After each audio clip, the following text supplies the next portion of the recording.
Hi, and welcome to today's presentation, Working with Military Personnel. This presentation is designed for the people who are relatively new to working with military personnel, who don't have a lot of experience with the military, or who just want to know a little bit more. So this is not going to be an in-depth clinical presentation. It's going to be more about culture and understanding what may or may not be going on with military personnel. It's based on the Iraq War Clinician Guide that was put out by the Department of Defense, several years ago.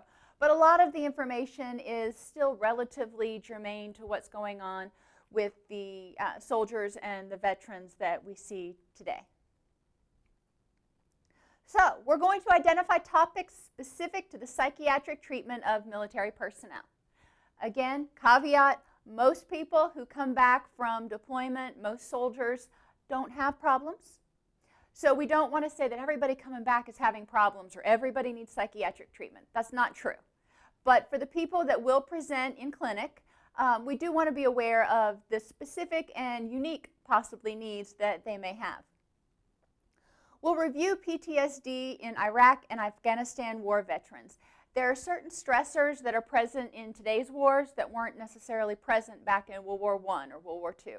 So we want to look at unique stressors and things that are going on that we may not be considering if you're using an old model of working with veterans. We want to explore assessment and treatment of anger in combat-related PTSD. And I'll give you a little hint. There's a connection between PTSD and anger reactions and hypervigilance and increased arousal. All right, that's just a little prelude. We'll define traumatic grief and talk about how that's different than PTSD. They're not the same. They shouldn't be treated the same. They're not the same. And then we'll examine predictors of substance abuse in the deployment environment. Finally, we'll highlight the impact of deployment on the military family and talk about some interventions, and I won't say they're easy ones, but we'll talk about some interventions that agencies may be able to put in place to assist the military families and assist the soldier in the reintegration process. We'll explore the unique assessment needs of Iraq-Afghanistan war veterans, and we will review the pharmacotherapy for PTSD. So let's start with topics specific to military personnel. In recent years, decades, the decreased size of the military has led to an increased frequency and intensity of operations. So their operational tempo has been way up there. It's not go on a mission, be deployed for 6 months, come back, be stateside for 2 years, and then go back out again.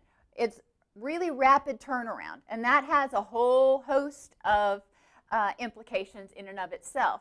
But it does require that the men and women who are serving have a whole lot of strength and support and things to bolster their psychological, physical, and social well-being. National Guard and reservists may experience unique stressors related to loss of civilian employment, separation from family who may not have access to military bases or resources, and insertion into units with whom they've never trained. There are a significant number of military families who do not live on base and do not live near base. And that creates a whole interesting dynamic that we'll talk about when we get down to families, because they don't have access or as easy of an access to people who kind of understand what they're going through. So there are different stresses at different phases of deployment and different phases or different intensities of combat. Pre-deployment, there's uncertainty about orders which regularly change. The person may find out that there's talk that they're going to be deployed, but they'll be deployed in a month. Well, no, maybe it's going to be 2 weeks. Well, no, maybe it'll be 3 months. Let's just wait and see. So you can't plan. It creates a lot of stress, not only for the soldier, but also for the family. Because when the soldier goes off on deployment, the family gets into a different routine. So it's difficult to plan. It puts a lot of stress there, and there's ambiguity. Sometimes you don't even know where they're going, let alone when they're going or how long they're going to be gone. There's concerns for personal and family safety. Once you get that indication that you're probably going to be deployed, then people start thinking about their personal safety. It's a natural thought. But then they also think about their family safety. What are they going to do while I'm gone? How can I ensure their safety? What loose ends do I need to tie up to make it as easy for them as possible? And then they start preparing for family, pets, finances, housing. Soldiers will start tying up as many loose ends as they can to make it as easy on their family as possible. If they're single and they have pets or they have housing, then they have to figure out who's going to take care of the pets, who's going to take care of their house where they're gone, who's going to pay their electric bill, who's going to mow their lawn, who's going to make sure that if the house floods, somebody's there to turn off the water main. Once they get past that and they move into the deployment phase, then there's the normal safety concerns. Changing operational plans. It was bad enough pre-deployment, but now you're in deployment and all of a sudden it's like, oh, no, we're not going there after all. So you get your mindset on certain things and then you've got to change up. That's easier for some people than others. So again, the amount of stress is partly dependent on the temperament of the soldier, him or herself. Lacking knowledge of enemy capabilities. What do they have?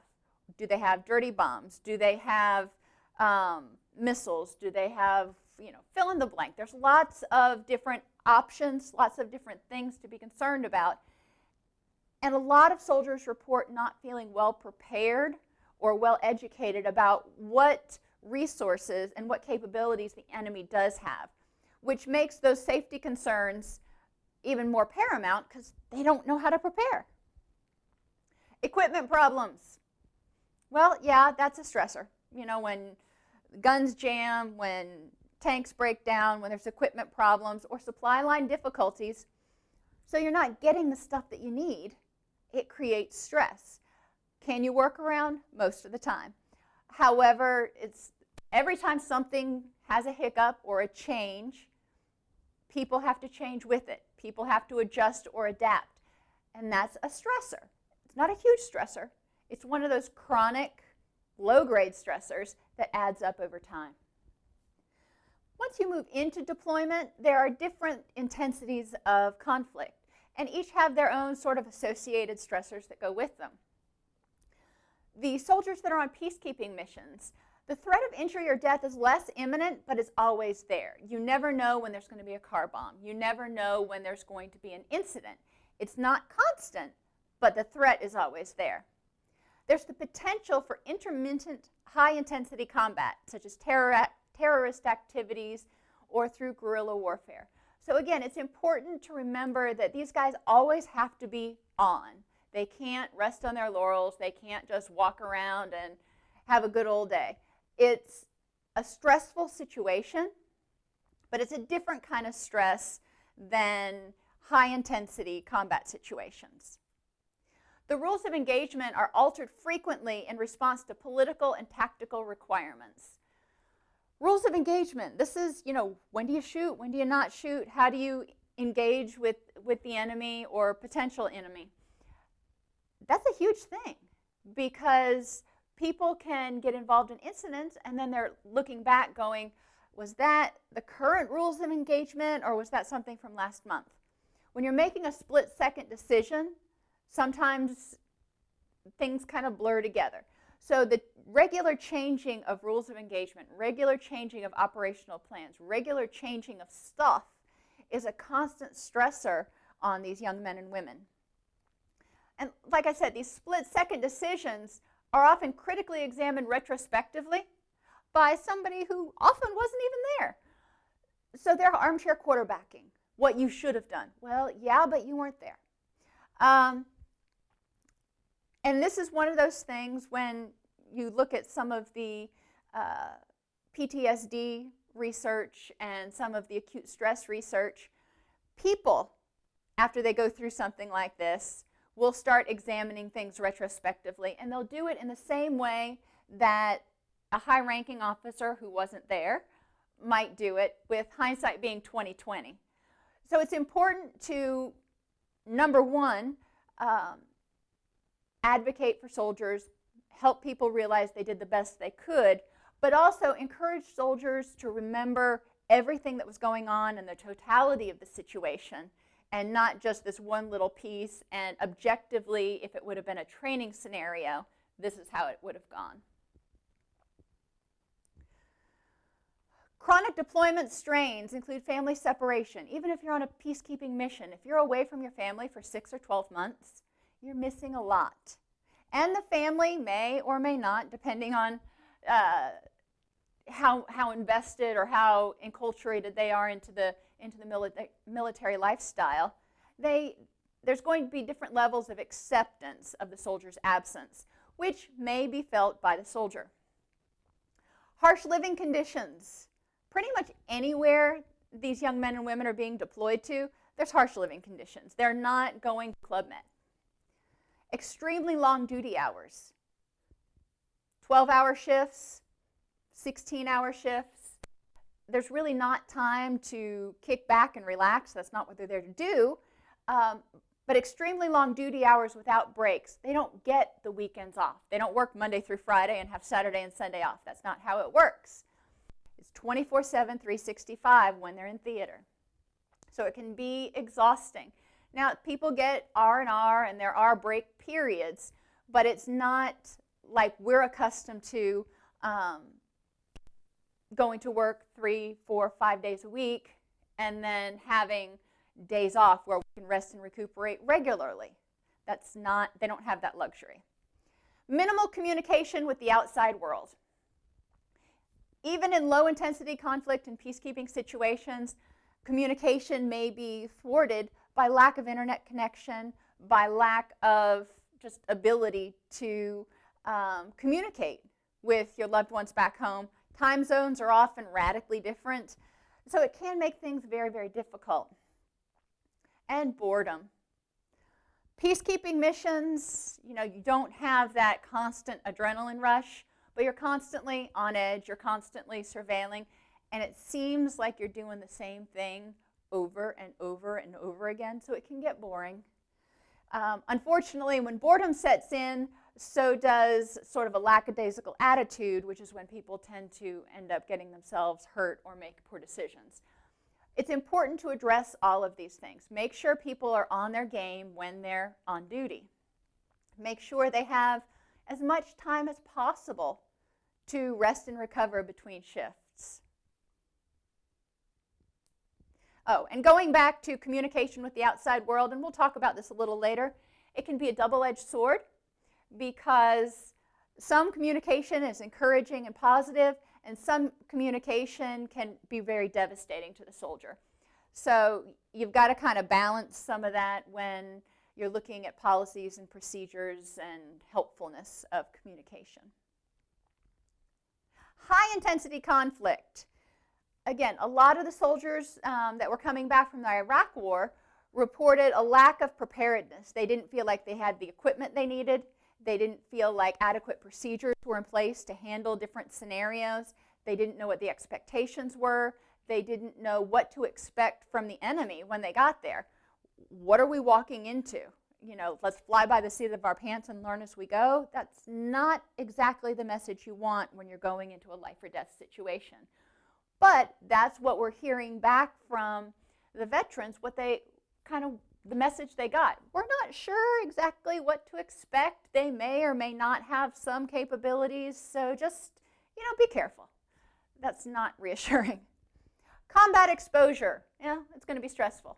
Don't need to go into that one in depth. The aftermath of battle. Death of people in your unit. Death of civilians. Death just killing somebody else or seeing other people killed. Having to handle deceased bodies. And it's not just of your unit members, your team members. It can be of civilians, it can be of children, and even handling the deceased bodies of animals can hit home for people. And they see this death and destruction and chaos, and it can be completely overwhelming at times. Dealing with prisoners. That's a whole other ball game, dealing with the anger, the resentment, the frustration, not only of having to be deployed, but sort of blaming these people or being frustrated because they're not giving you what you need. And then just seeing the destruction, seeing entire villages leveled, seeing families broken apart. It wears on people after a while, especially when it's civilians that didn't choose to be part of that war. The overwhelming amount of the research and the reports indicates that the civilian casualties and the incidental damage, if you will, tends to be a lot more traumatic and psychologically destructive than the actual, combat situation. All of it's stressful, don't get me wrong. Deployment strains during high-intensity conflict, perceived threat, identification of enemy combatants. Now, I remember, it's before my time, but I remember hearing my uncle talk about being in Vietnam and having difficulty knowing, the good guys from the bad guys. And we're seeing some of that in the Iraq and the Afghanistan wars when children and women may be suicide bombers. So not knowing who you can trust, not being able to say, oh, that's an innocent child, or that's a good doting mother just pushing her baby down the street in the baby carriage. So identifying these enemy combatants is much more difficult.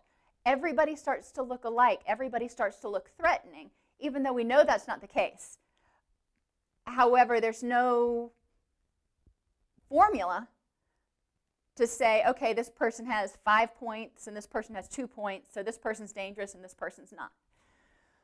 Which just makes it all that much more stressful because you don't know who you can trust. There's a greater threat and a greater concern these days, as opposed to like World War I, World War II, about exposure to biological and chemical weapons. You don't know when it's going to be a dirty bomb. You don't know when it's going to be anthrax or smallpox or one of those. So there's a lot of concern about that, which is realistic. However, it's kind of like when people go through medical school and they start learning about the different diseases, and every time they hear one, they're like, I've got it. I've got that. I've got every single one of those symptoms. Soldiers can start to obsess or be concerned about symptoms. Likewise, they can start to ignore everything. You kind of have two polar reactions to the situation. But it is important to understand that it's a prominent threat, and they need to be aware of it, and they need to be concerned about it, which again, drains the energy. When you are walking through the village and you smell something weird, or you see a white powder, your brain starts racing. Now, it could just be baby powder or, somebody burned something. But that's not necessarily where your mind goes initially. Difficult living and working environments, high-intensity combat, low-intensity combat, same thing. It is not Club Med. And concerns about life back home. Concerns about how things are going. Frustration about not being able to be there for certain things like the birth of your child or your kid's graduation from high school or whatever meaningful events may be taking place. And just concerns about what waits for you when you come back home, unfortunately. So clinical issues and consequences. It's not just PTSD. And again, I want to say the majority of soldiers that come back are able to deal with the stresses and deal with the memories and deal with all that stuff without developing a clinical diagnosis, if you will. It's not easy. I'm not going to say they come back and the very next day they're reintegrated and reunited and everything is just peachy. It takes time. But the majority of soldiers figure out a way to do it. There are some that require a little bit more intervention. So it's important to remember that. It's also important to remember that not every soldier who goes over there, or not every soldier that presents with depression or difficulty, has PTSD. There's a whole range of things that may be going on. Mood disorders, depression, anxiety, run-of-the-mill mood disorders. We're not talking about anything strange here. Exacerbation of personality disorders. Now, this is getting a little on the clinical side, but clinically, personality disorders are pervasive patterns of behavior. So they existed before the person went on the deployment. They existed in multiple situations. The person may have been able to keep them, locked down a little bit better. When they're exposed to multiple stressors, that personality disorder may sort of flourish a little bit. It can be brought back under control, but it is important to recognize symptoms of personality disorders. Addictive behaviors. This is not just substance abuse. The guideline talks about substance abuse, but I really want to emphasize the fact that addictive behaviors are any activity, substance activity, that people use regularly to escape negative feelings despite negative consequences. Drinking is one. Using drugs is another. Risky behaviors, sex, it's another one. Gambling, yet another one. So we want to look at these addictive behaviors in totality for what they are. It's sort of a last-ditch effort to deal with an untenable situation when you run out of skills and tools to deal with it any other way. Adjustment disorders. That's, when you don't quite meet depression or anxiety or PTSD. A lot of soldiers will go through a period where they question their purpose. Why am I here? Why are we doing this? What is the point? And do we really need to go through all these sacrifices? Personal, as well as just the sacrifices they're seeing in the communities that they're deployed in. The death, the destruction. Is this necessary? There are a lot of ethical, if you will, questions that people start asking themselves. What's the point? What's the purpose? And everybody has to come to their own understanding of why they're there and why they're doing what they're doing.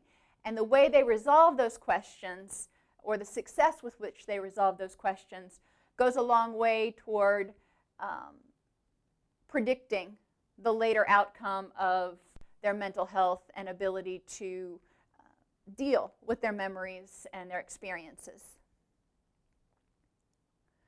So there are multiple echelons of care that we're going to talk about. And in civilian life, we don't really talk about this much, so I think it's important just to be aware that there are multiple echelons of care. And by the time someone is stateside and in a VA hospital presenting for problems, they've probably already experienced multiple interventions, number one. So we want to know what's worked, what hasn't been helpful, what do you think is the current presenting issue. The echelons of care are sort of based on the PIES philosophy. Proximity of treatment to the battle zone. They want to treat soldiers as close to where their unit is as possible. Not only for efficacy, you're also getting the soldier in the situation that is causing the stress, but you're also working with the soldier in an environment where he or she probably has significant social support. So theoretically, this level 1 echelon of care could be a good place for early intervention, prevention activities, and dealing with things that are not debilitating. I stands for the immediacy of treatment. We're not having to wait a week or 2 weeks. We can do it right now. Expectancy of return. In the lower echelons of care, there is the expectation that the soldier will be able to return to duty. It's not sort of a treatment on the way out. It is a treatment to get you back up into combat. And simplicity of interventions. We're not doing anything glamorous. We're not doing anything too crazy. We're providing practical, useful tools. And in some cases, especially at echelon 2 and 3, maybe a short course of medications. Failure to respond at one level indicates a step up. Most of the time, unless there's bipolar disorder, extreme suicidal ideation, or psychotic symptoms, most people are going to stage-wise, step-wise work through the echelons of care. If any of those exist, then they may be automatically promoted to a higher level of care for stabilization. So echelon 1 uses assets that are organic to the unit. These are the medics and the chaplains that are there, which means we need to make sure the medics and the chaplains that are there not only have the ability to implement cognitive processing therapy and provide some practical tools, and cognitive processing therapy tools, not the whole session, but let's help people deal with trauma right after it happens. Let's help them debrief. But we also need to make sure that these assets that are organic to the unit have somewhere to deal with their own stress. We can't completely wear them out. We need to make sure that they also have relief and backup. So echelon 1 takes care of psychological and medical needs with the medic and or chaplain that happens to be assigned to that particular unit. Echelon 2 is at the brigade or division level. It's the farthest forward combat stress control, and they call this the division mental health section. If somebody's promoted to echelon 2, they'll have access to a psychiatrist and associated mental health personnel, caseworkers, social workers, counselors. It provides command consultation. So this division of mental health section provides consultation, and they may say, you know, we've seen a real upsurge in this, that, or the other, or we may need to implement some different changes here. Yeah, changes are not easy, especially in the middle of combat, but they do provide some consultation. The goal is to keep these men and women at 100% for as long as absolutely possible. They provide preventative services, wellness screenings, and physical as well as mental health, and brief supportive therapy, and potentially pharmacologic interventions. And there's a question mark there, because at echelon 2, you're not necessarily guaranteed to have meds available. The full pharmacy access doesn't happen until echelon 3. So if somebody is not able to be stabilized at the division level, then they may be promoted to echelon 3. These are combat support hospitals that are located throughout the world. Inpatient and outpatient care is available. This is the first echelon that has a fully staffed pharmacy. So access to benzodiazepines and antipsychotics and antidepressants and all those things are generally relatively consistently available. Patients are treated here to the extent that they can be managed in theater and returned to duty within 7 days. I just kind of want you to think about that. If you've been working with patients for a while, you have somebody come in who has not done well at the prior 2 levels of care, and you say, all right, I've got a week to get you back on your feet. That's pretty intense. There's a lot going on there. But at echelon 3, this is the goal. There's a belief that this person can be rehabilitated to the point or rejuvenated to the point that they can go back to the front lines within 7 days. According to the guideline, more than 90% of patients are treated and returned to duty. So sometimes they just need 7 days of rest, respite, rehabilitation, venting, whatever they need, and they can get it at the hospital. So 90% of the patients are able to go back to their unit. Echelon 4 are hospitals located outside the combat zone, and Echelon 5 is provided in the U.S. So if they're sent back to the continental United States, this means that they're needing aggressive treatment, which is aimed at retaining them in the military, but they're probably not going back to their unit. They're probably not going to be deployed again. So there's some potential issues. The demands of the operational tempo reduce the likelihood of a soldier returning to his or her unit if he or she is promoted to some of the higher echelons of care. The unit's moved on. They're on a different mission. So it may not be practical or useful to return the soldier to his or her unit. Commanders are often hesitant about reintegrating stress casualties. They need to know that they've got somebody who is 100%, or at least they think they've got people who are 100%. So they're balancing their manpower status with bringing somebody back who may not be ready or able to handle that level of duty. When service members are able to stay with their unit and undertake modified duty for a limited time, we're not talking months, we're talking, again, a few days, maybe a couple weeks, PIEs may be effective. That's what we talked about earlier with the proximity and simple solutions.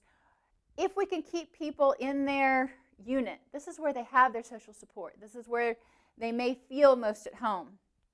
There's a lot of issues that go along with leaving your unit and leaving those people to fight while you're promoted through different echelons of care, in addition to losing that social support, which, you know, maybe they went through basic training together, maybe they've been together for a while. With each higher echelon, the member's more removed from the unit and less likely for return to duty. Persons experiencing combat stress are likely to improve upon removal from the combat trauma. Imagine that. Take you off the front lines and you're going to feel less stressed.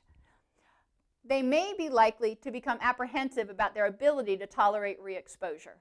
They don't want to feel like that again. So part of the return to duty is going to be empowering the soldier to identify what he or she has been able to deal with and help them understand that with rest and skills and tools that they've acquired, they can handle it. So there are some psychiatric disorders of wartime when we're doing our diagnosis we need to be aware of. And differential diagnosis, when we're looking at, you know, is this depression, is this traumatic grief, is this PTSD, is this just normal? Individual characteristics. Do they have a history of mood disorders? Do they have a history of substance abuse? Maybe they're withdrawn right now. Well, maybe they weren't Mr. I'm going to be all up in everybody's business beforehand. How do they cope with life on life's terms? Are they returning to a state that is comfortable for them? Available social supports then and now. When they were in theater, did they have available social supports? Now that they're back stateside, do they have available social supports? They're different. I mean, some of the supports may be the same, but the types of support people need are often different. But it's important that they have a variety, a great breadth of different social supports available. Elapsed time between clinical presentation and trauma. If the trauma occurred last week, that's going to be treated very differently than something that occurred 15 years ago. It's a whole different sequel of symptoms, issues, things that we need to deal with. Something that happened last week, the person may be having a very normative stress response to a very abnormal event. So we don't want to pathologize something.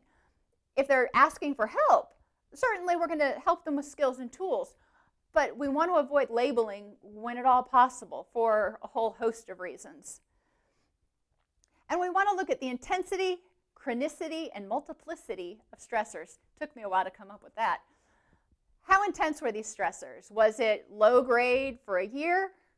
Was it high grade for a year? That's going to wear on people a little bit differently. How chronic was the stress? Was it constant? Well, we know there are some low-grade chronic stressors. But if you have low-grade chronic stressors plus high-intensity chronic stressors, because you are, on the front lines for 6 months, that may take a greater toll. And the multiplicity. Being in combat has its own set of stressors, but if you put on top of that they found out while they were deployed that they're getting a divorce, and they come back to find that they're also, financially destitute, bankrupt because their former spouse took everything, that's going to be a little bit more stressful for some people. So we want to look at the whole picture, not just one isolated incident, because we don't want them looking at one isolated incident. We want them looking at the whole picture to make sense of why they're feeling the way they're feeling. It's easiest to diagnose or to look at trauma and trauma reactions in a multi-phase response sort of continuum. The immediate phase, strong emotions, disbelief, numbness, fear, confusion, autonomic arousal. That's a normal reaction. Something happens right in front of you. You're going to be on edge. You're going to be aroused, and you may be really confused about what's going on. You've got that adrenaline just pumping, pumping, pumping, telling you need to fight, you need to flee, you need to do something to protect yourself. So we want to differentially diagnose a normal response to abnormal events from an abnormal response. If people are perceiving everything as traumatic and they're continuing to have strong emotions and numbness and confusion and be aroused all the time and on edge, even stateside or in response to non-traumatic situations, we might want to look at what's going on. We want to differentially diagnose an exacerbation of a pre-existing condition. It may not be PTSD. It may be bipolar disorder. It may be something else. Maybe anxiety disorder that existed prior to, and it's just gotten to the point now where all of their resources are completely spent. We also need to consider it could be a neuropsychiatric effect of insults. I like that word, insults. Chemical insults, if they're exposed to chemical or biological weapons. There are some psychological cognitive effects that may happen. Or traumatic brain injury, if they're in a motor vehicle accident or hit by shrapnel.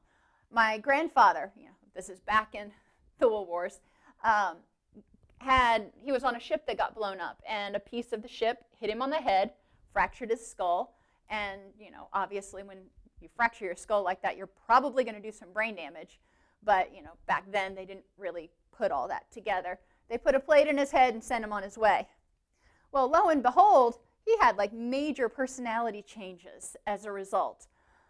It wasn't PTSD, so to speak. It was, his brain trying to figure out, okay, big portions of me are damaged. How do I help this person, go through activities of daily living? So we need to differentiate. Is it a normal response? Is it an exacerbation of a pre-existing condition? Or could it be something biological? Could it be something physical that needs to be addressed? The delayed phase of traumatic response, there's a persistence of autonomic arousal. So if it's been 6 weeks and the person is still hypervigilant, they're still very, very anxious, they still have an exaggerated startle response, we might want to start looking at the fact that they're not integrating this experience as effectively as we would like to see them integrate it.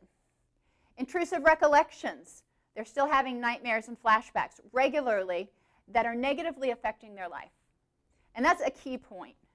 Intrusive recollections, people will have memories periodically, and some people have them and they go away and it's just like, I didn't want to remember that. Other people, it hits them like a ton of bricks. So we need to separate memories from intrusive recollections. Somatic symptoms start at this point: eating difficulties, sleeping difficulties, and combinations of anger, mourning, and or withdrawal or isolation. Clearly this person is being sort of overstimulated, overwhelmed. This event is taxing their coping systems more than we would like to see. So we need to start looking at some preventative or some early interventions. Differential diagnosis.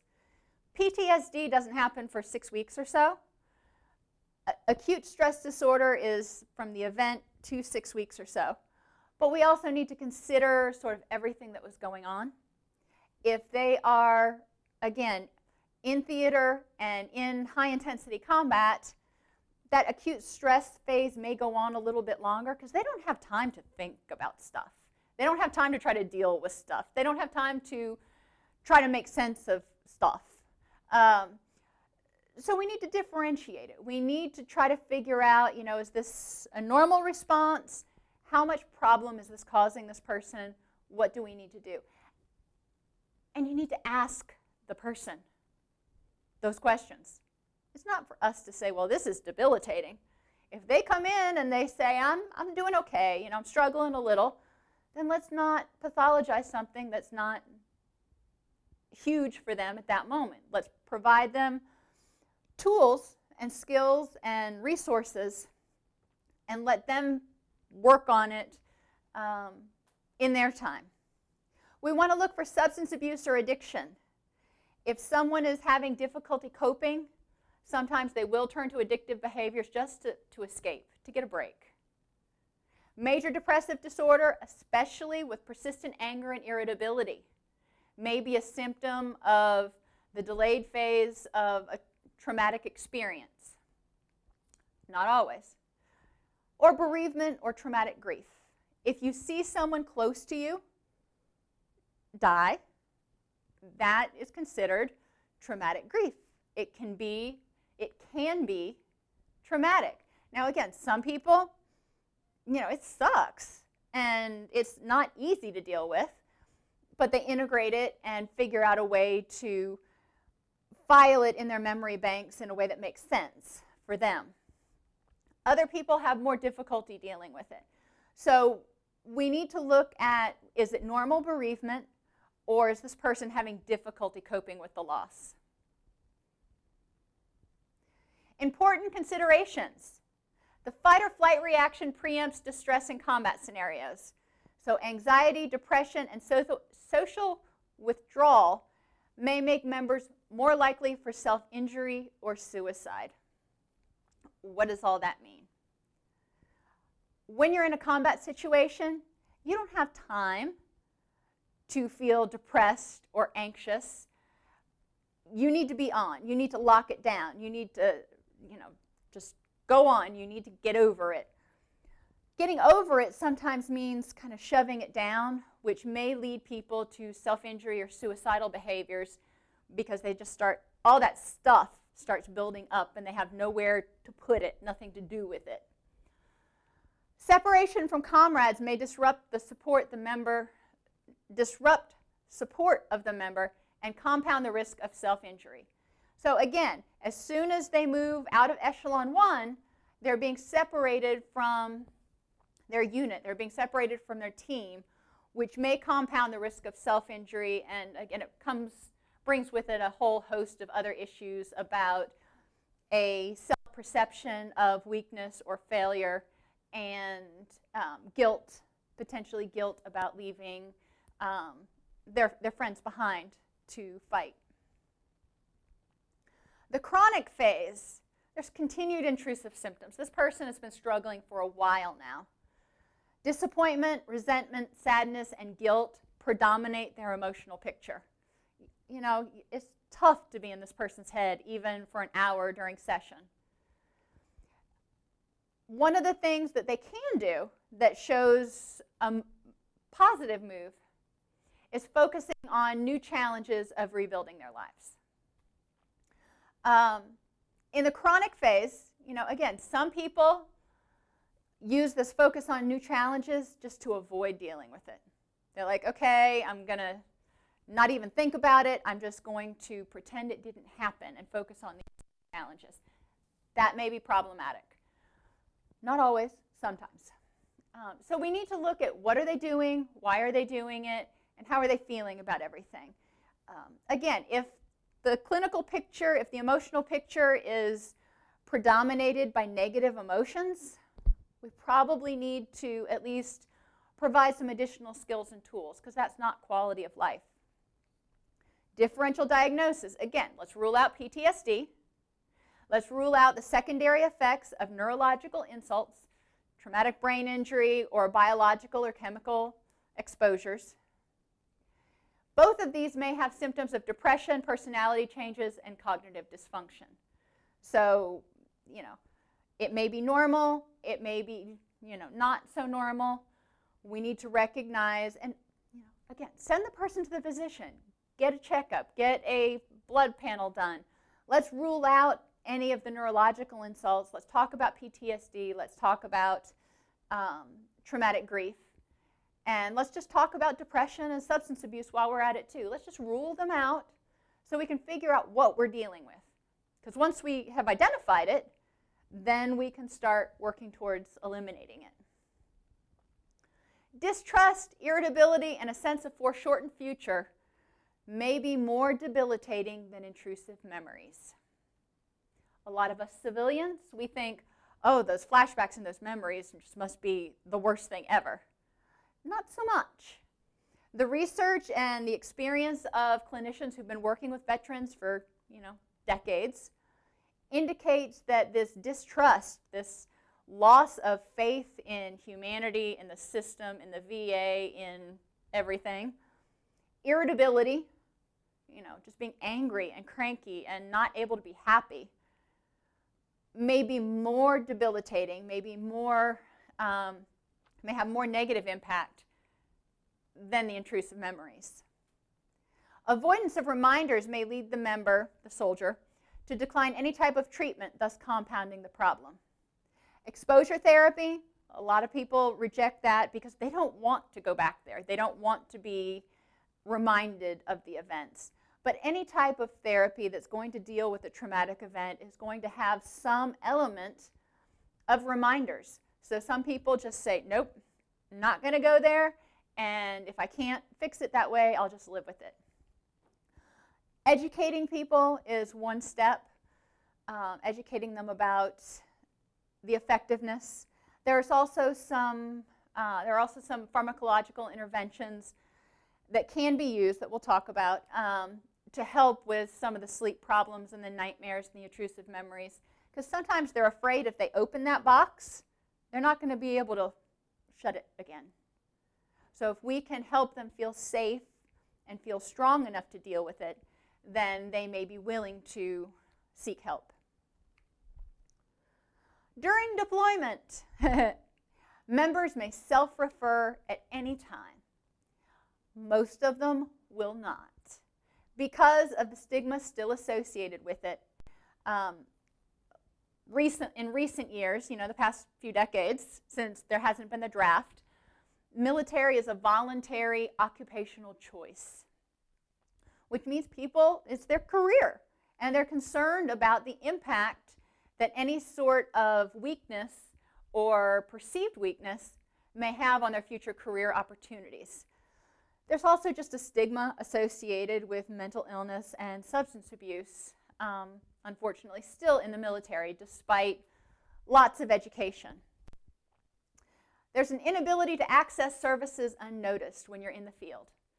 You have to ride convoys in, you have to ask for help. Unless you're seeking help from your unit medic or your chaplain, there's a good chance that it will be noticed that you're going to seek services.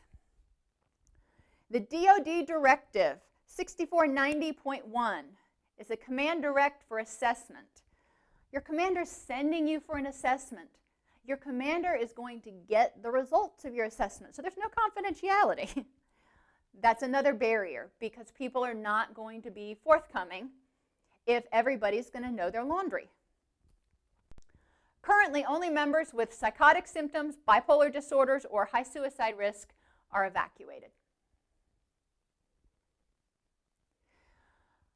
Another interesting point that's come up, or that came up in this guideline, was the fact that combat fatigue is somewhat self-limiting. Because when we think combat fatigue, we think combat. But war zone stress is more encompassing, because it focuses not only on combat, but all of those other taxing aspects of the deployment condition, where you're living, what you're seeing, being away from your family, all those sorts of things. The formal diagnostic features that they identified, and actually a lot of this came from research on Israeli soldiers, but I digress.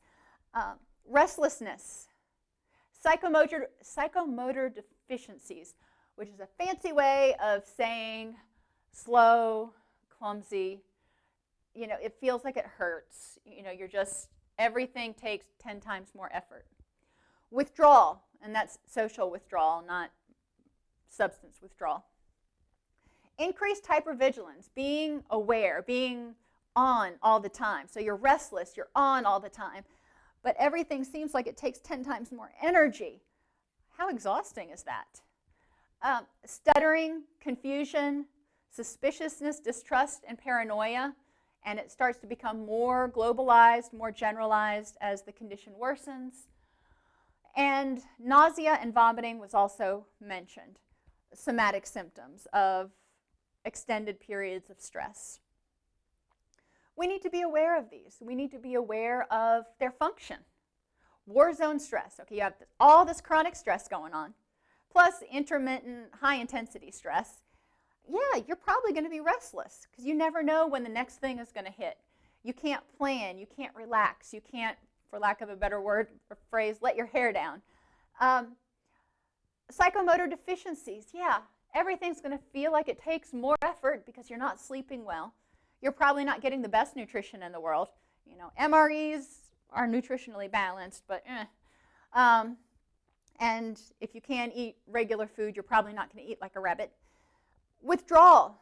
At a certain point, people are just exhausting. Everybody is. So people withdraw. That's a self-protective mechanism.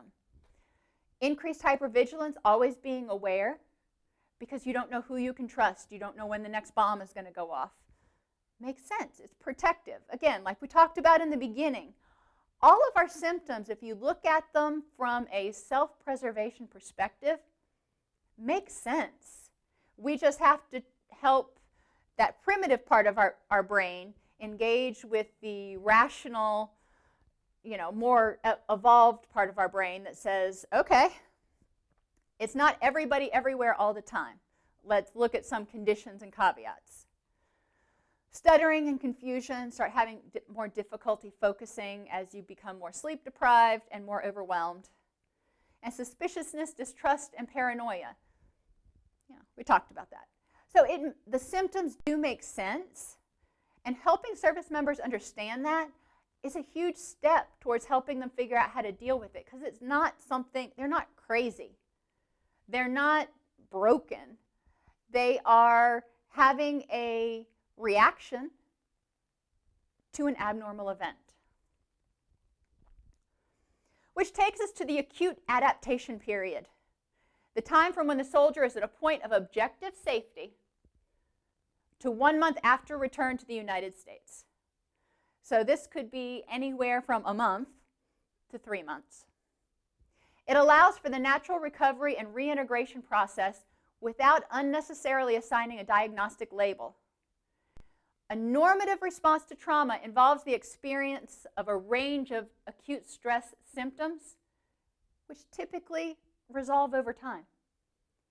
So yeah, again, we have an extended period for acute stress disorder, sometimes because the person is not getting back to normal right away. It's not like the event happens and then they go home to their friends and family and loved ones and have time to rest and recuperate. That's not how the military works. So we need to, look at things in context before we start pathologizing. Because once you start pathologizing, then there's all that stigma that goes with it. Psychological risks from exposure to trauma are roughly proportional to the magnitude or severity of the exposure and the degree of real and perceived life threat. Okay, so if the magnitude of the trauma, if it was a super intense trauma, the risks of psychological damage or difficulty are also high, especially if the trauma carried with it real perceived life threat, like a bomb, and perceived life threat.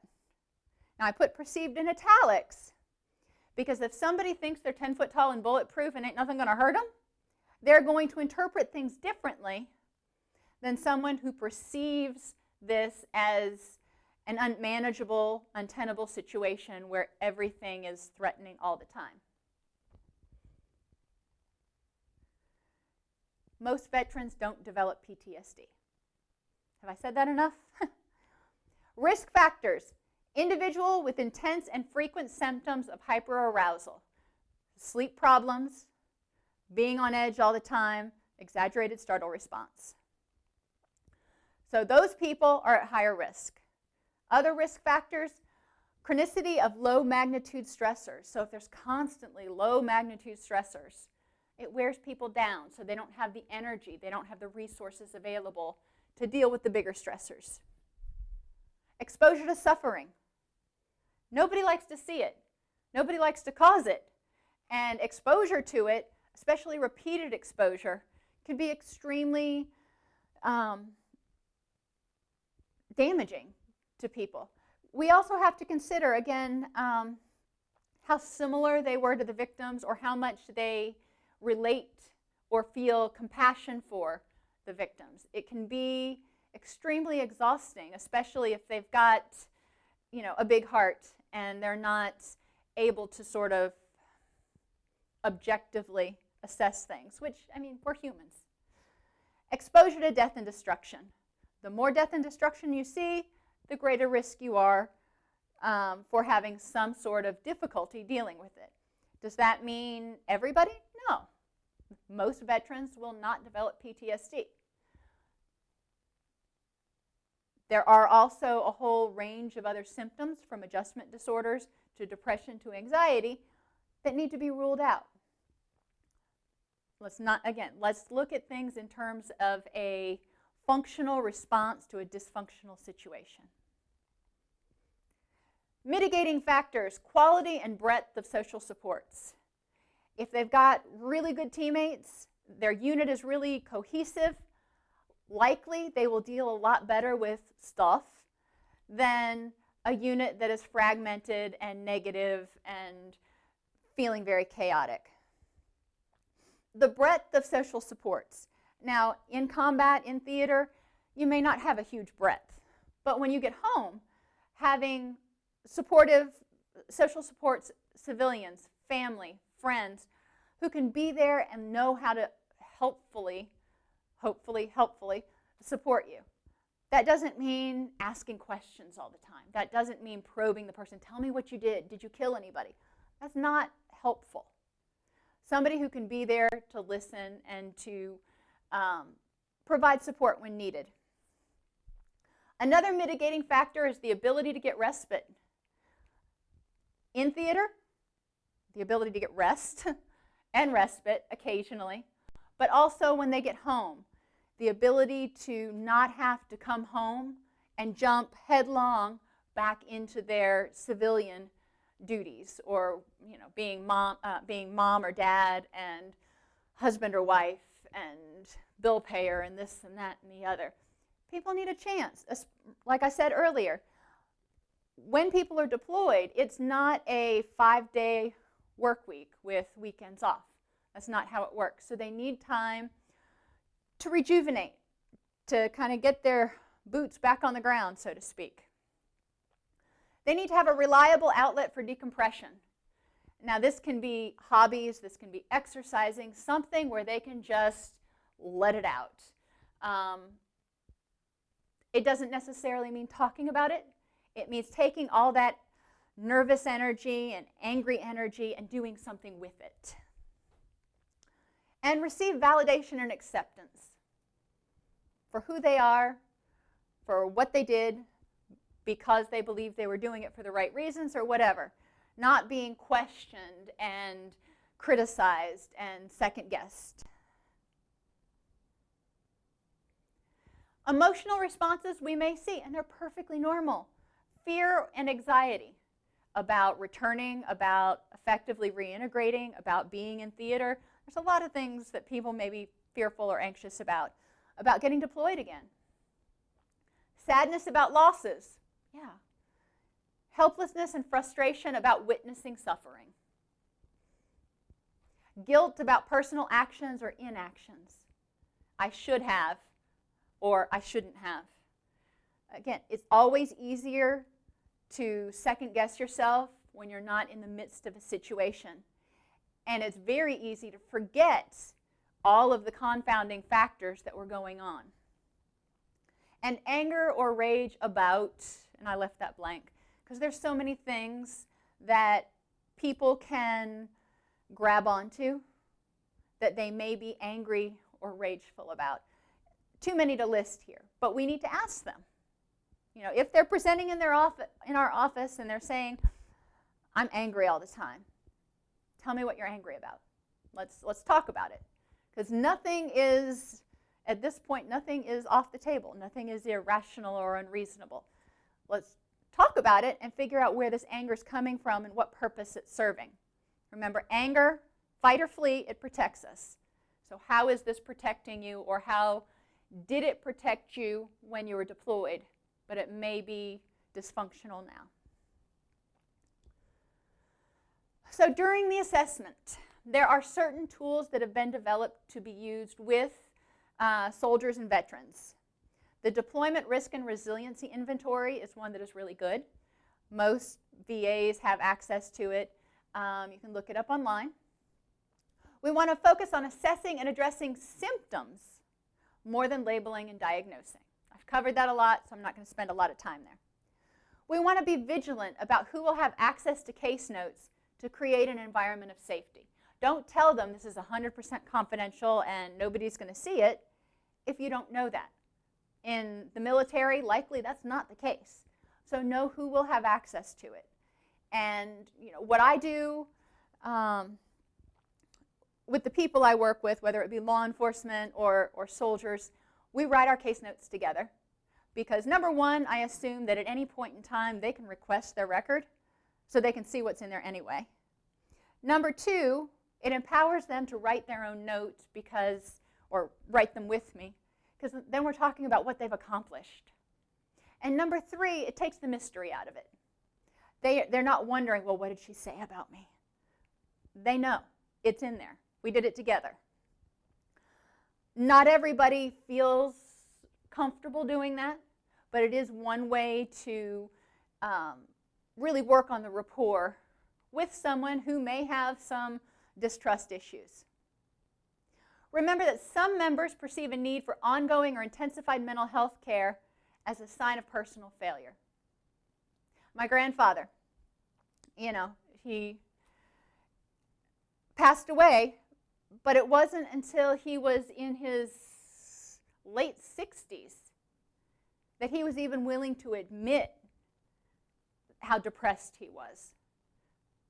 Part of it is cultural, from their generation, if you will, growing up in the early, mid-1900s. You didn't admit that you had mental health stuff because it was still stigmatized back then. But also the culture of being in the military and then going straight into law enforcement. You don't talk about things like that. So we want to remember that for some people, admitting that they're depressed or they've got some anxiety issues or they've got an addiction, they may perceive that as a personal failure. They may have even been told that it's a moral or a willpower issue. So we need to dispel those myths as best as we can, but also understand where they're coming from. Understand their hesitancy to admit things and their potential embarrassment, and work to make sure that they're comfortable. If working with understand the expectations and consequences of returning home. When veterans come home, it's a huge change, and we're going to talk about some of that in a few minutes. But they may have certain expectations, especially guys, men and women who have been deployed for the first time. They may expect to come back to this glorious reunion and pick up where they left off and, you know, ticker tape parades and yada yada. That's not how it happens. Unfortunately, that's just not the way it is most of the time. So we need to understand what their expectations were and or are, and if we can, try to help them set realistic expectations. And understand the consequences of returning home. What are they going to have to deal with and adjust to? So some basic interventions that we can use. Remember I said let's not pathologize. How can we create a scenario that is most beneficial and most uplifting for these young men and women? Mutual support from other veterans. They've been there. They get it. And they also can ask questions in a way that a civilian may or may not be able to pull off.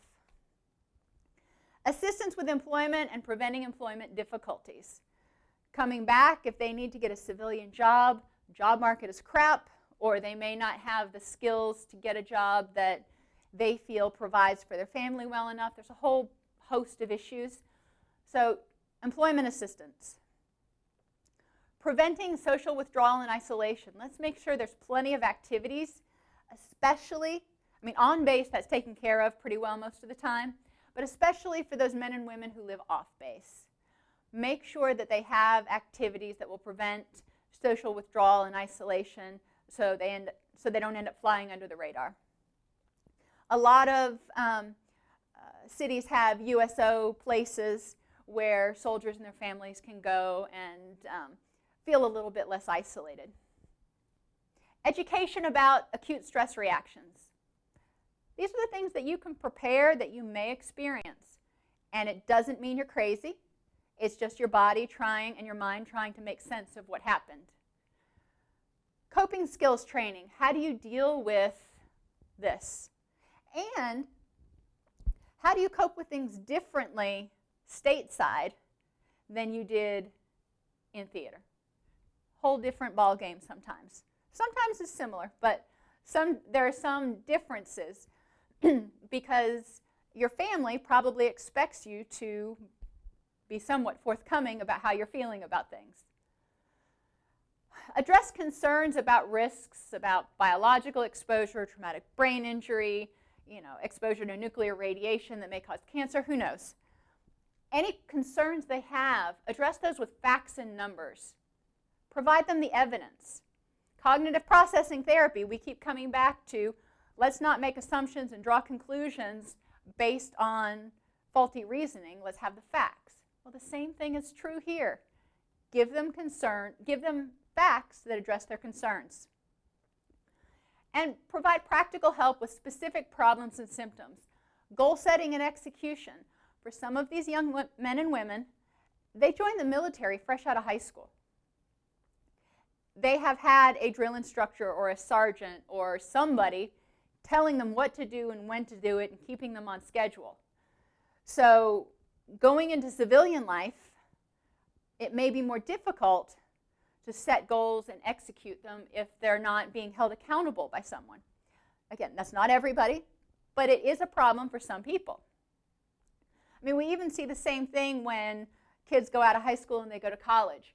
Mom and dad have been telling them to go to school, and they had to go to all their periods, or the principal would call, and there was accountability. And then they go to college, and they flunk out their freshman year because they never went to class. So it's not just a military thing. It's an adolescent thing. Time management, again, it's an adolescent thing sometimes. But even for soldiers who've been deployed multiple times, when they come back, there's this whole, let's make up for lost time. I need to get all this stuff done before I get deployed again, or I just don't even know where to start. So time management may be an issue. And parenting skills. Depending on the age of the children when the service member is deployed, there may be some challenges when the service member comes back to address parental authority. And again, we'll get to that in a minute. So let's try to prevent family breakdown, because when we talk about breadth of social supports, they have their unit, they have their teammates. We need to make sure they've got family support. They're not going to pick up where they left off. Life has gone on for 6 months or a year, and they need to wrap their head around that. Now, hopefully, the family that has stayed back at home has been able to have some contact with the service member and keep them up to date and integrated. So this isn't a huge system shock. But it's never picking up where you left off.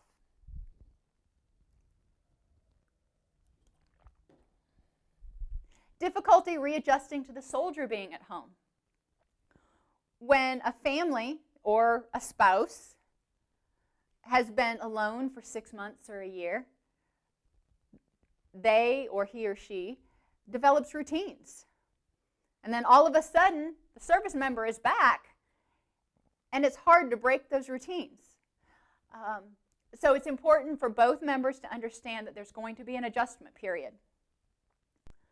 And expectations of automatic understanding of what each has been through. There's a certain amount of expectation on the part of family members a lot of times that the soldiers will understand how hard they've worked and how difficult it's been and how this and how that. The soldier, on the other hand, may expect the family member to understand, at least conceptually, what they went through. Helping both parties realize that that's probably not very realistic. We need to openly communicate is going to be important.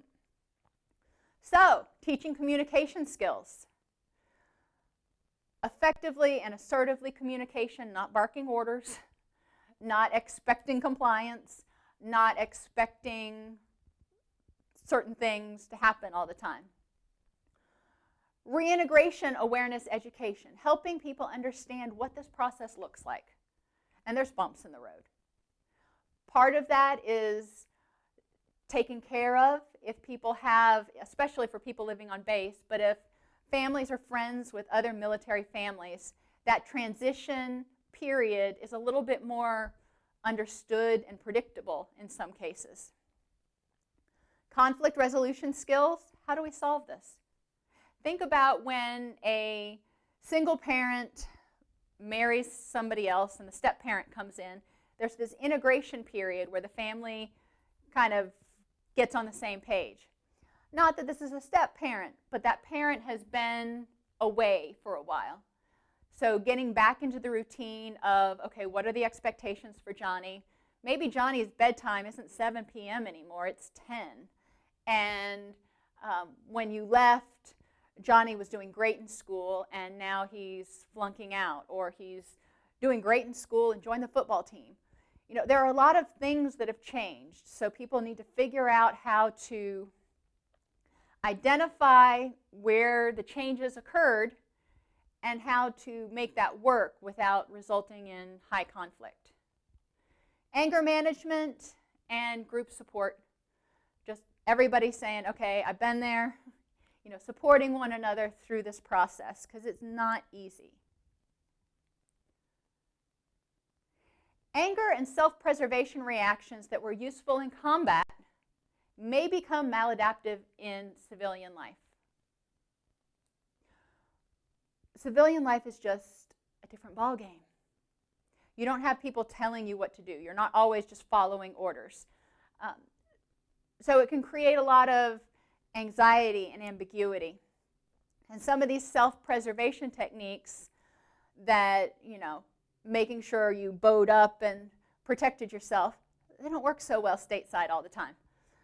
So people need to be aware whether their reactions are appropriate to the civilian life versus in combat. Assessment measures that can be helpful if somebody presents with anger issues.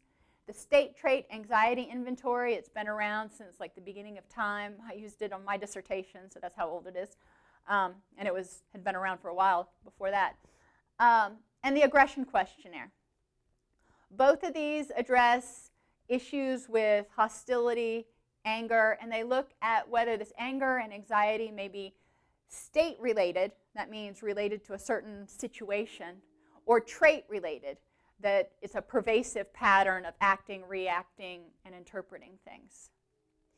And the other issue that may be prominent if somebody has anger issues and PTSD is the distrust of authority figures. These are things we just need to be aware of and identify any interventions that would help the soldier, help the service member function in whatever setting they're in, whether they stay in the military or they move on to civilian life. There are PTSD and anger management groups that, you know, look at how these two things mesh. Because remember, PTSD is a protective set of symptoms. They're there to protect the person, and anger is there to protect the person. We want to educate about anger and PTSD. Help people self-monitor their anger triggers. What is ticking you off? Help them identify their responses. Okay, that ticked you off, but, you know, was chasing the person down and flipping the bird really a functional response? So we want to look at their triggers, their responses, and associated vulnerabilities. And vulnerabilities are those things that are sort of unrelated to the incident that make you more likely to become depressed, anxious, angry, whatever. Lack of sleep, high stress, too many things going on. Vulnerabilities set the occasion for you to be overwhelmed. Assertiveness training is also taught. Again, how to be assertive without being aggressive and without also being too passive. Stress management and communication skills, focusing on active listening. Again, not barking orders, but listening and hearing what other people have to say and being heard. And using I statements, also using verb or paying attention to verbal and nonverbal cues. What does it mean when you raise your voice? What does it mean when you shout? What does it mean when you take sort of an aggressive stance? What does that communicate to the civilians in your life and your family? So, I promised you we would talk about pharmacotherapy. SSRIs have been found to be the most effective first-line defense or first-line intervention for PTSD. Your SSRIs are your selective serotonin reuptake inhibitors, Prozac, Zoloft, Paxil. There's a whole laundry list of them. Each SSRI works a little bit differently, so not every person is going to respond well to every SSRI. So if you try one and it doesn't work, talk to your doctor. Prazosin is an anti-adrenergic. Try saying that 3 times. It's effective in improving sleep and reducing nightmares. It may be helpful with hyperactive and or dissociating patients, but it can produce unacceptable hypotension or sedation. Regardless, benzodiazepines are not recommended. Other pharmacological interventions that can be used include anticonvulsants. They may be a useful adjunct with aggressive or impulsive patients. We see this more, or I've seen this more in clinical practice with veterans who have co-occurring substance abuse issues, where there's a fair amount of impulse control issues, and they tend to become more aggressive when they are under the influence. Obviously, they can't be using and taking anticonvulsants, so anticonvulsants, in addition or to SSRIs, are an option. And then you have your atypical antipsychotics like Abilify, Clozaril, Zyprexa, Seroquel. Those are probably names that you recognize if you've been looking through your patients' clinical charts. There are many others. They may be a useful addition in the presence of significant paranoia or hypervigilance. So again, we want to look at the symptoms to identify what medication that might be useful, either as a short course during initial treatment or to help people deal with specific symptoms that are pervasive at this point in time and causing them a lot of distress in their life. Cognitive interventions.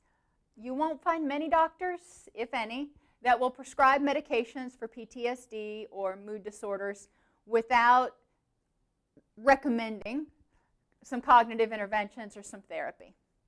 Cognitive processing therapy is typically 12 sessions. The goal is to address dysfunctional, extreme, or emotionally reasoned thought patterns. It uses cognitive behavioral techniques to assist the person in more realistically appraising past and current situations. So what it does is it walks the person through the process of trying to remember the situation in its totality, not just a particular part, challenging some beliefs they may have which may not be 100% accurate, and with those beliefs that are accurate, figuring out how to deal with them in a way that is meaningful and useful to them. It's very manualized. You can find the cognitive processing therapy manual online if you just Google it. It's a PDF, a couple hundred pages, so make sure your printer's stacked. But you can look look that over and find some really useful tools. Dialectical behavior therapy is another really useful intervention, and it's different. I mean, it's just treats totally different things. DBT helps people regulate seemingly uncontrollable or untenable emotions. Multi-session, but it can be done through self-help workbooks and some things like that. It's more helpful in therapy, but if all you can do is get somebody to look at a workbook, it's a step and it will provide them some useful tools. It helps them separate their rational mind from their emotional mind to regulate emotions. It means we can feel feelings without having to act on them. Feelings are just that, they're feelings. We have the ability to choose whether we let those feelings go or whether we do something with them. And it helps them connect with the present moment to figure out, is this worth my energy? Initially, DBT was developed for people with self-injurious behaviors, but it's been found to be useful across a huge range of different issues, including PTSD. So DBT can be something that people can work on in order to help them regulate extreme dysphoria, depression, anxiety that may or may not be that may be present for them. So traumatic grief. I said earlier, traumatic grief is different from PTSD. Grief is distinct from PTSD and depression. Okay, so you've got depression, PTSD, traumatic grief. 3 different animals. Sudden loss of a significant or close attachment may trigger traumatic grief. Now, initially, people are going to have a reaction, and that's normal. But if it's prolonged or complicated, it's like overwhelming this person or having significant negative impact in their life, then it becomes sort of a clinical issue. Survivor guilt can impact traumatic grief.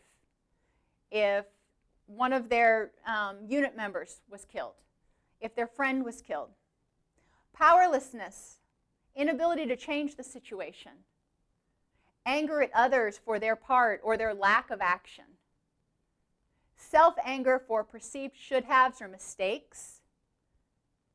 Inability to show emotional vulnerability, inability to grieve the loss, to say how much it bothered you. An inability to acknowledge the loss and get closure.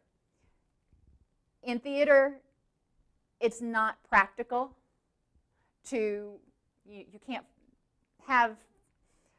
don't have the luxury of having the time to get closure on the loss. You're not going to have the funeral there. There's a lot of stuff that just has to get kind of locked down. So that can set up a series of events that may make somebody more likely to experience prolonged grief. These are factors, again, that may set somebody up. It doesn't mean that will, but be aware of these. If somebody presents and they're still grieving over a loss, you might want to ask about these different things. See if any of them are keys to why this person is having difficulty assimilating the traumatic event. Normal reactions. Physical reactions and emotional ones normally come in waves lasting from 20 minutes to an hour.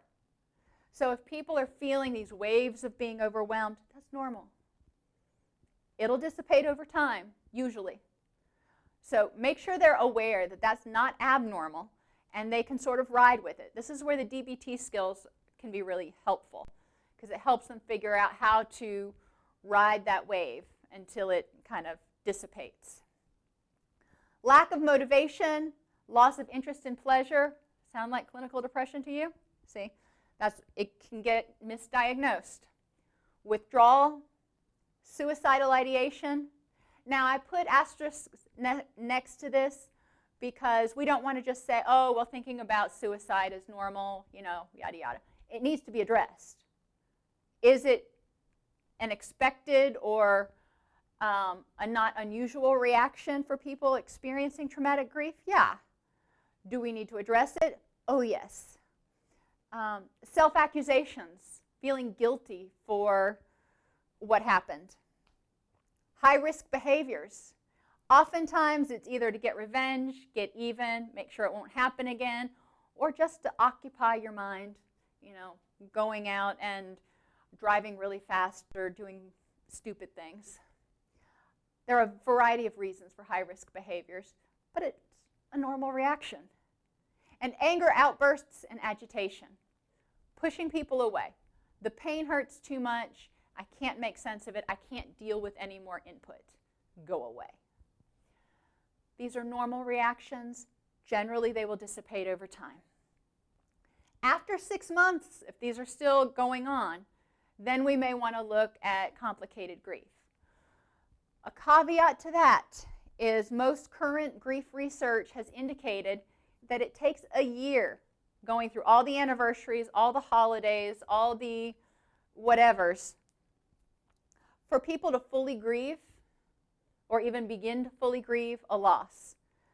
So after 6 months, if they're still having a lot of symptoms that are feeling debilitating, obviously we're going to deal with it. We're not going to say, oh, well, you need to wait a year, and if you're still having problems, then come back. That's not useful. If they present and ask for help, we're going to provide it. But before we start labeling and pathologizing, let's look at the totality of the situation and figure out, is this still considered a normal grieving response?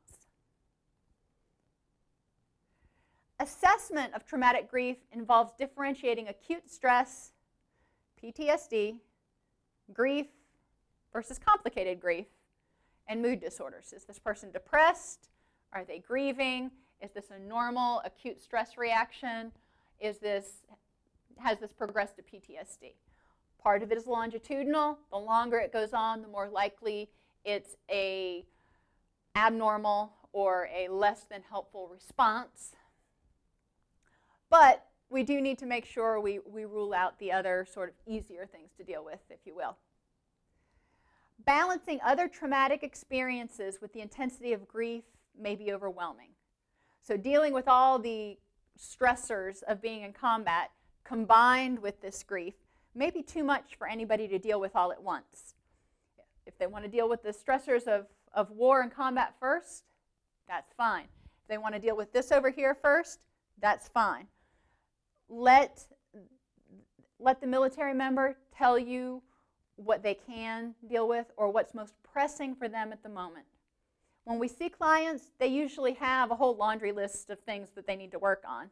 And what do we say? All right, we need to prioritize. What are your top 2, 3 issues that you think you need to work on right now? What are your immediate needs? Prior to deployment, all members should be assessed for problematic substance use. It's important to realize that increases in tobacco use and caffeine to a certain extent can serve as a soft warning sign. This person copes by increasing their use of mood-altering substances. If they start smoking a whole lot more prior to deployment, they're deployed. Their access to nicotine products, tobacco-related products, goes down, which can lead, often does lead, to nicotine withdrawal, which means they're deployed, they're in theater, and they're irritable, moody, and can't sleep, which sets them up for a whole host of other problems and not being able to deal with the stress as well as the commanders and the unit needs them to. Increases in tobacco use can also predispose a member to greater vulnerability for mood and or substance-related disorders. We've talked about gateway drugs in other classes. If you're using a soft drug like tobacco or caffeine to cope as a mood-altering substance to help you feel better, at a certain point it may not make you feel better anymore, and you may need something stronger. So tolerance develops and you may start to experiment. Be aware, it doesn't mean that they're going to develop a substance disorder, but be aware that it is a possibility. So, long-awaited military families. There's an emotional cycle of deployment. The pre-deployment phase is from the notification to departure. You get your orders to when you leave. Deployment and the adjustment phase is departure to 1 month. This is when the family or the loved one is figuring out the new routines. Sustaining is what I call the settling in phase. 1 month after deployment to 1 month prior to return. You're in a routine, you've got a rhythm, you've got it covered. Redeployment is what I call the anticipation phase. 1 month prior to return. We know mom or dad is coming home. We're excited, things are starting to change. We're starting to anticipate what's going to happen. The routine may start to get a little bit wibbly wobbly. And then post-deployment is the return or reintegration period. Pre-deployment, we want to encourage service members to openly discuss what's going on among their family and openly discuss things with, especially if they've got children. What can you expect? What can I do? What can't I do? And what does it mean? Empower remaining family to pull together as opposed to dumping responsibilities. So instead of saying, well, dad's being deployed, so there's all this stuff that he used to do we're all responsible for now. We can say, all right, dad's going off on this mission, and he's going to do his duty. Now we need to pull together and make this happen while he's gone so he doesn't worry about us. It's the same thing, but semantically it's very different. You can encourage bonding and support that way, or you can make it feel like a punishment. So, plans for family to progress and include the deployed member, especially if kids are involved, or maybe even if it's just a spouse. Maybe there's a job change or a promotion, or you sell the house or get a new dog, or who knows. Things happen. How do you keep the deployed member involved and in the loop? Snail mail, if there's a possibility of electronic mail, how do you keep that communication open? And there has to be an understanding about, there may be some times where the person back at home just has to take the reins and make an administrative decision. Understandings about how that's going to happen. And encouraging the involvement of social supports prior to deployment. So the service member doesn't have to worry about family at home feeling isolated or alone or having a need that can't get met. But it also just makes everybody feel more warm and fuzzy and supported. Post-deployment issues. The military member may resent that life has gone on without them.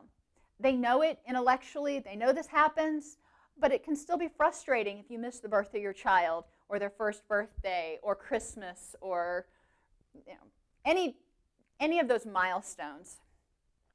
It can also be frustrating sometimes to the military member to come home and see that everybody's doing okay, despite the fact that you were gone. So handling that whole self-esteem issue can be a challenge for people coming back from a deployment. Changes in family functioning without their input. So who said that Sally could start dating while I was gone?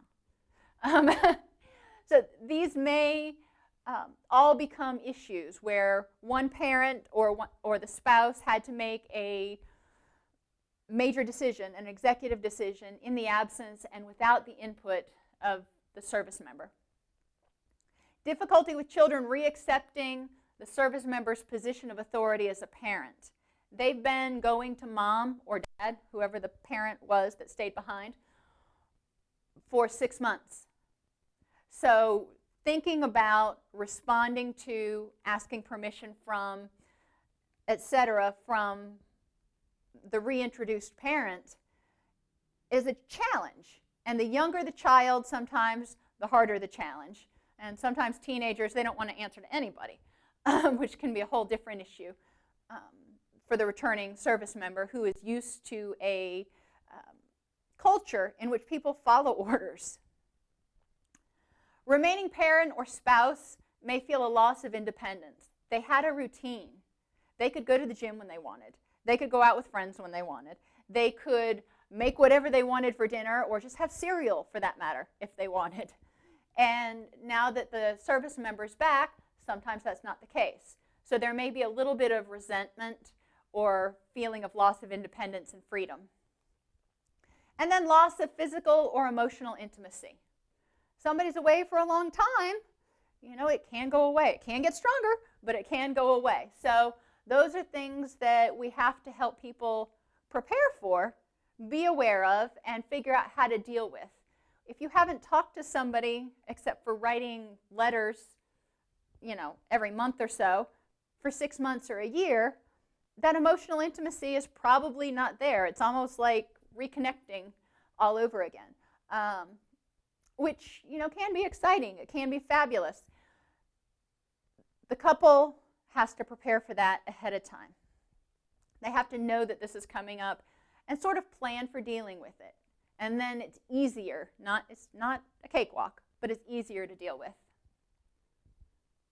So in summary, military members face a number of unique stressors that differ from prior wartime experiences because of the increased tempo of operations, as well as the voluntary nature of the military, as well as increased risk for exposure to biological and chemical weapons.